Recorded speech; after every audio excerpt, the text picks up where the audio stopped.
5 сабаби асосии карахтӣ, беҳиссӣ, хоббарии дасту пойҳо. Ва панҷумаш муҳимтар, карахтӣ хоббариро гипестезия, яъне камшавии ҳиссиёт меноманд. Вақте ки сигнал аз асаб намегузарад ё майна онро қабул намекунад.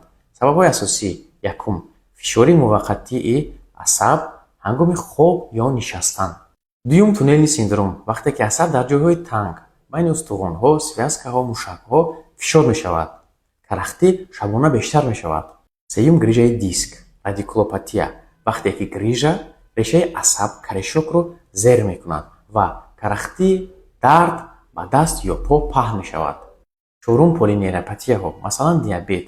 дар ин ҷо бештар асабҳои дуртарин, асабҳои майда осеб мебинанд, масалан кафи даст ё по.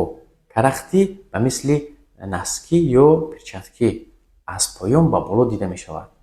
панҷум, баъзе бемориҳои асаб, масалан фуникуляри миелоз. витамин B12 ки барои сохтани миелин, яъне изолясияи асабҳо лозим аст, намерасад. ё баъзе бемориҳои системаи асаби марказӣ, рассеяни склероз, опухол, инсулт ё бемориҳои дигар ба мисли гипотериоз ё зоб, қанд, камхунӣ, бемориҳои буғумдард, рейно, тревога, тарс, алкогол ва дигар сабабҳо метавонанд сабаби пайдошавии карахтӣ гардад. ба саломатии худ бефарқ набошед.